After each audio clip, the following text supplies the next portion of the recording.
မင်္ဂလာပါခင်ဗျာလူသားတွေရဲ့စွမ်းဆောင်ရည်ဟာအကန့်အသတ်ရှိတယ်လို့တင်ထင်ပါသလားဒီနေ့မှာတော့ကမ္ဘာပေါ်မှာတကယ်ရှိနေတဲ့စူပါဟီးရိုးတွေလိုမျိုးအံ့ဖွယ်လူသား၃ဦးအကြောင်းကိုဗဟုသုတအဖြစ်တင်ဆက်ပေးသွားမှာပါပထမဆုံးတစ်ယောက်ကတော့ရေခဲလူသားလို့ကမ္ဘာကသိကြတဲ့ဝန်ဟောပဲဖြစ်ပါတယ်သူဟာအာတိတ်ဆက်ဝိုင်းအတွင်းမှာဘောင်းဘီတိုတစ်ထည်တည်းနဲ့မာယာတုံပြေးနိုင်တယ်လို့ရေခဲရေအောက်မှာလည်းအချိန်ကြာကြီးငုပ်ရှိုးနိုင်သူပါဒုတိယတစ်ယောက်ကတော့အံ့အားသင့်ဖွယ်မှတ်ဉာဏ်ကိုပိုင်ဆိုင်ထားတဲ့ပကြီးဆရာစတီဖင်ဝေရှိုင်းယာပဲဖြစ်ပါတယ်။သူဟာမြို့တစ်မြို့ကိုရဟတ်ယာဉ်နဲ့တစ်ခါပဲဝဲကြည့်ပြီးတာနဲ့အဲ့ဒီမြို့ရဲ့အဆောက်အဦတိုင်းကိုမှတ်ဉာဏ်ထဲကနေအသေးစိတ်ပြန်ဆွဲနိုင်သူပါ။ရောမမြို့လိုရှုပ်ထွေးတဲ့မြို့ကြီးကိုတော့တစ်ခါကြည့်ုံနဲ့အတိအကျပြန်ဆွဲပြနိုင်လို့သူ့ကိုလူသားကင်မရာလို့လည်းတင်စားကြပါတယ်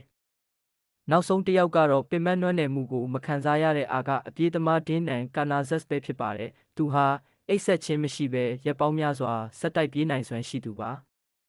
ပုံမှန်လူသားတွေလိုခန္ဓာကိုယ်ထဲမှာပင်ပန်းတဲ့ဓာတ်တွေမစုမိဘဲမိုင်ပေါင်း350ကျော်ကိုမရက်မနာပြေးပြခဲ့သူလည်းဖြစ်ပါတယ်